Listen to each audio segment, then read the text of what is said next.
Welcome back to KLCNE. Today we're talking about marriage, adultery, and where Canada is headed. What would you do if you found out your spouse was cheating on you? Obviously, you'd be devastated, unless you're a materialistic woman who maybe is benefiting from the fact that now you're gonna get a bunch of money and file for divorce. If you sign a prenup, I'm sorry for you, that's not gonna end nicely. A lot of people think marriage is just a piece of paper.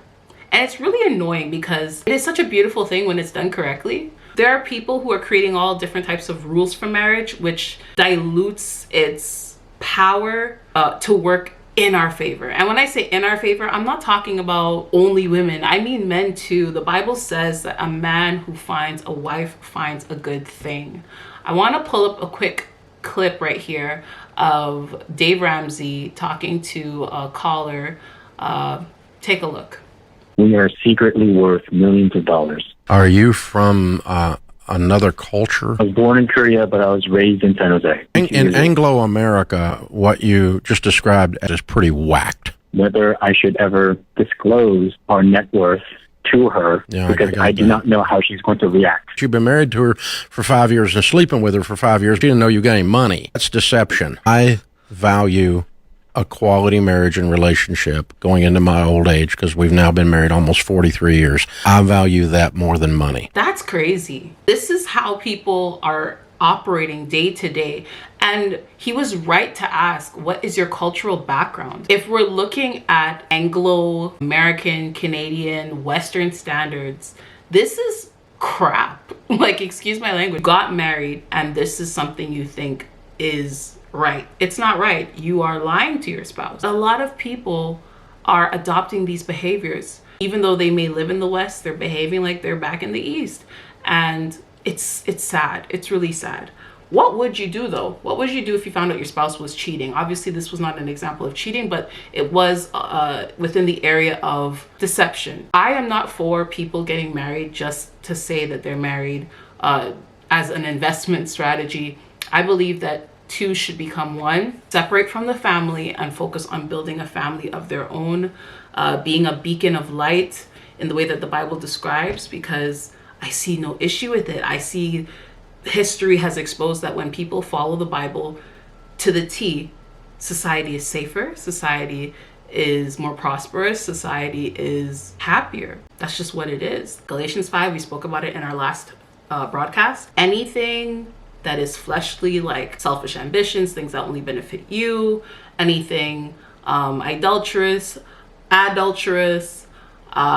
murderous, all of those things are not sanctioned by the Bible.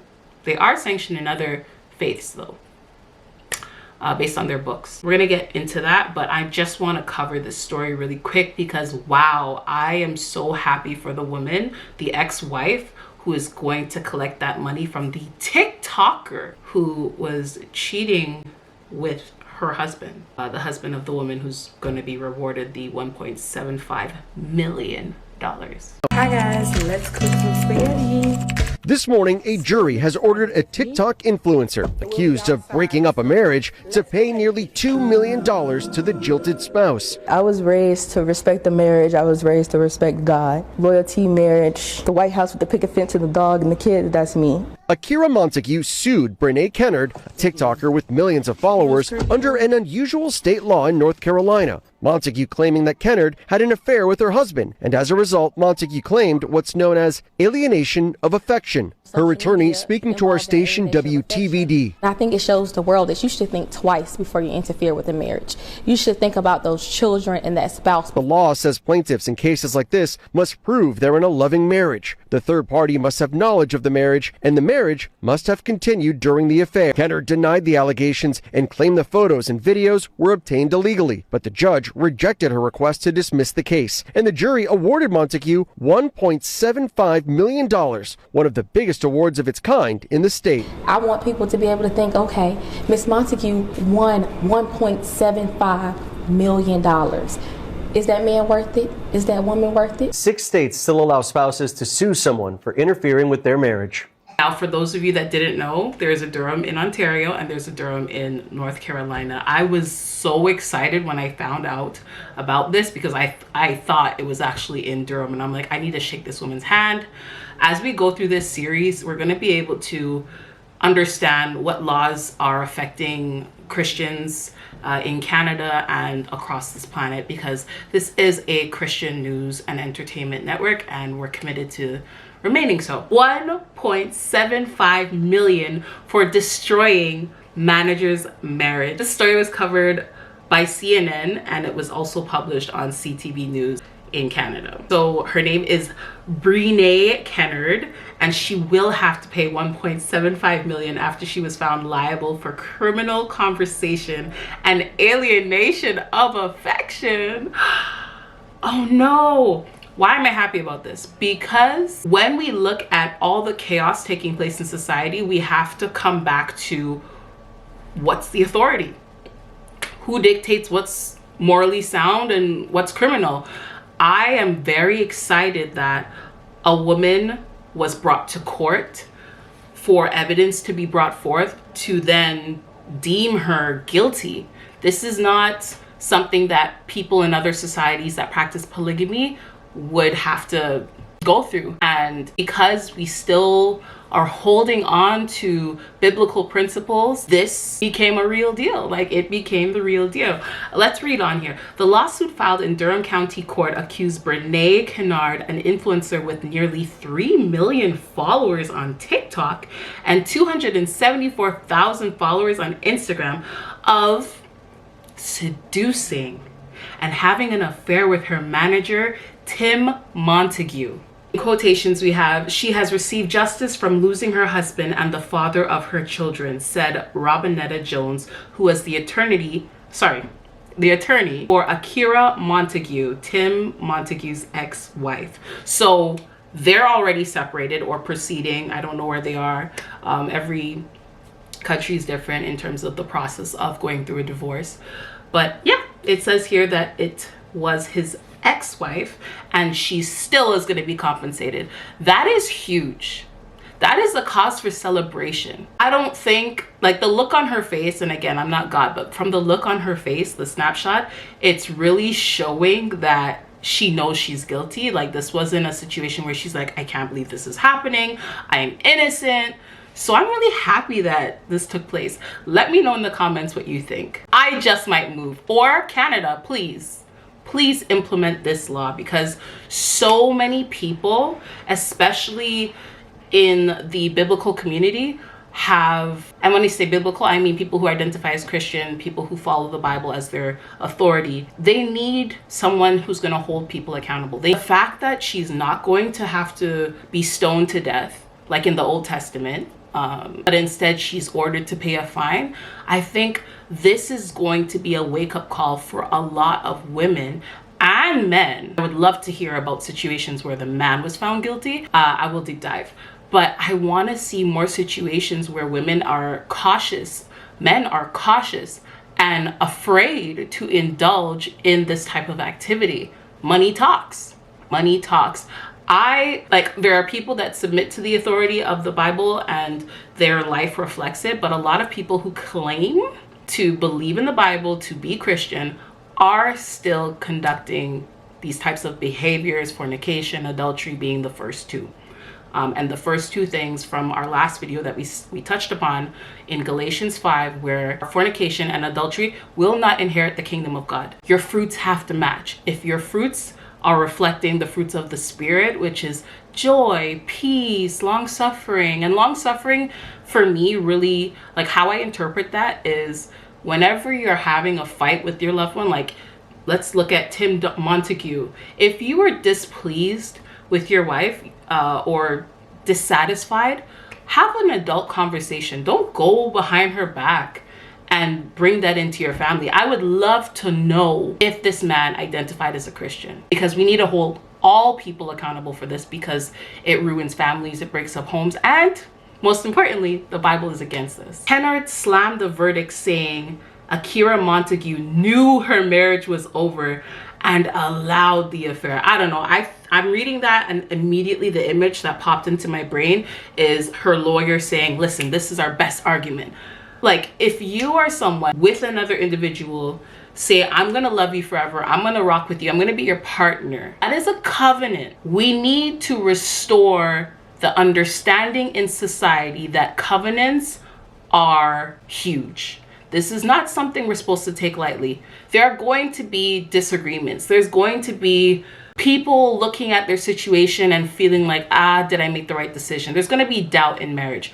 That does not license you to come in and participate in the fornication, in the adultery. That is ridiculous. So I'm so happy about this. Let's continue reading. She gave her consent, Kennard said. She said it was okay because she knew her marriage was over with and it was done.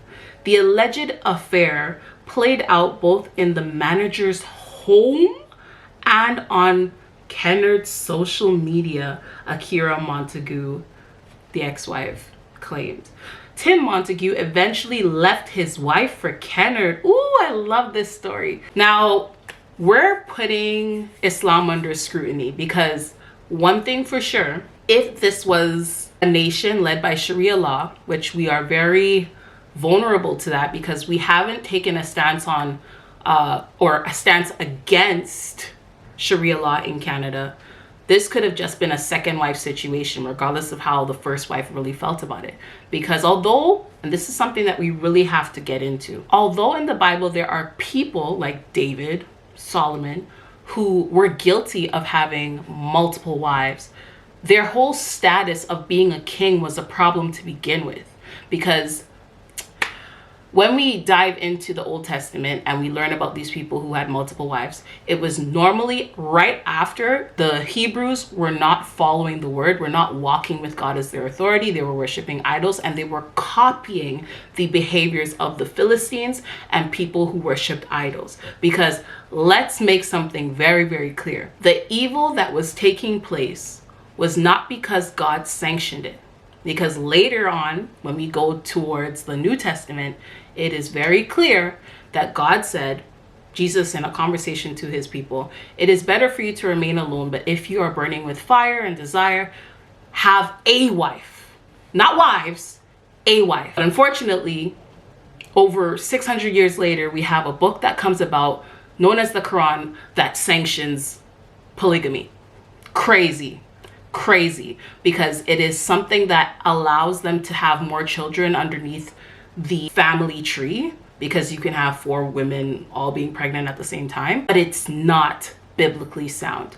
That in itself is a huge problem that we need to protect Canadian marriages from.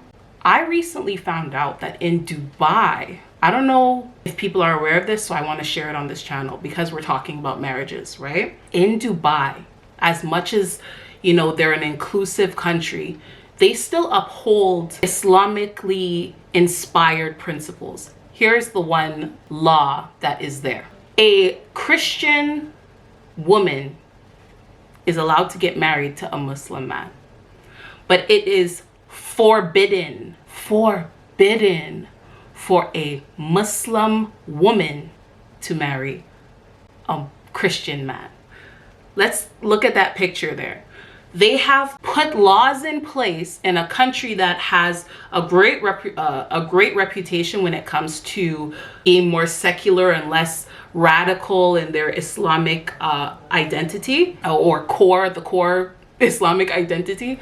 But that is still a law to this day. So it is not far-fetched for us to have these types of conversations with our politicians to implement laws that are biblically sound. There's also, that's not even me getting into muta and the fact that like you can have a temporary marriage and you can practice taqiyya and tell your first wife, like, listen, I'm not having an affair because you don't want the family to be broken up. Like, for those of you that know, it's crazy. And for those of you that accept it, but don't bring it here. Don't bring it to Canada. Don't bring it to the West, because you might fall victim to this, thankfully. Anyhow, in 2018, NFL star Fletcher Cox was sued by a North Carolina man named Joshua Jeffords, who claimed the football player had an affair with his wife. The lawsuit ended in an undisclosed settlement. Let me tell you, I am so excited about this. Let me know in the comments how you feel about it. I'm starting to consider like settling in North Carolina. How about you?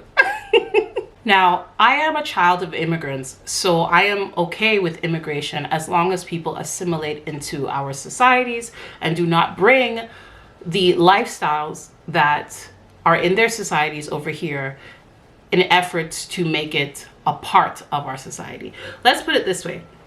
The moment we became, and by we I mean Canada, the moment we became a secular society, it opened us up for a lot of problems.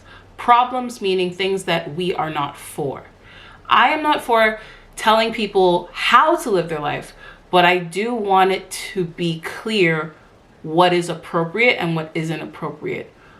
What is happening right now is the people dictate what happens to the country. If the people are predominantly Muslim, then the country will change. That's just a fact. I have nothing against Muslims individually, but I see the negative repercussions of a society focused less on biblical principles and more on Islamic principles. We saw in our last episode what's taking place in Islamically led countries that have a predominantly Islamic population, and there is chaos. There is chaos. With the exception of the wealthier countries like Dubai, which at this point, I think we need to stop identifying a country's success with their wealth and more about how they go about building their wealth. Because I know a lot of people from Canada who have left Canada, Canadian citizens who have left and gone to Dubai so that they could build a life there because their economy is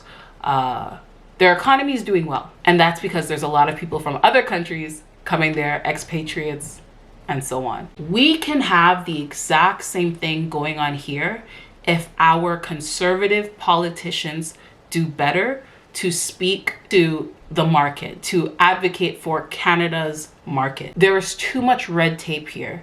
There's too much monopolization here. And the moment we nip that in the bud and be clear on what we want Canada to look like, things can be just as good here, if not better. Because there was a time when that was the case. Your voice matters. Speak up.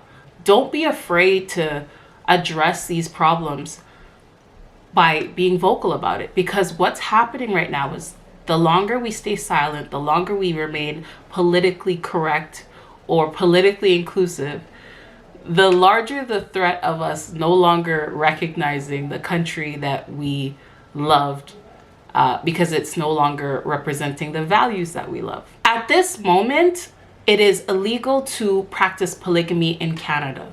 But there are many people who are coming here from other nations that are still operating as though it is legal. In those countries, you have people who are benefiting from the wealth that was made in Canada. The moment evidence is brought forth to support that Canadian or Canadian resident, PR, refugee, whichever, has a marriage abroad, that evidence needs to be brought into the country to the authorities so that there is no polygamy practice here.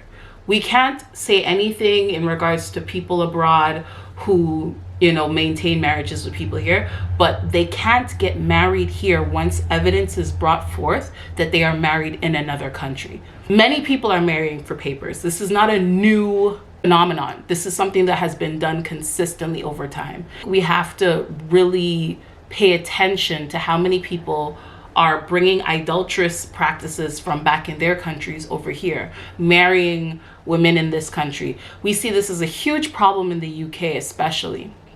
And for those of you that are following the news in the UK, you don't like how the UK looks, do you? And if you don't like how the UK looks, you have to figure out what created that type of situation.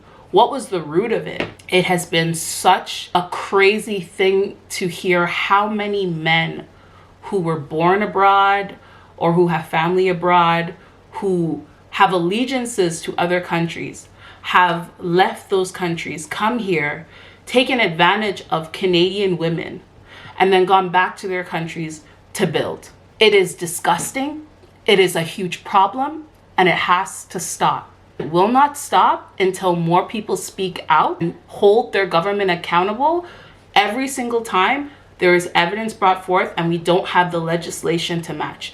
Yes, it is illegal to practice polygamy in Canada, but there are many men who have come to Canada, who have wives abroad, families abroad, who do not care about Canadian society.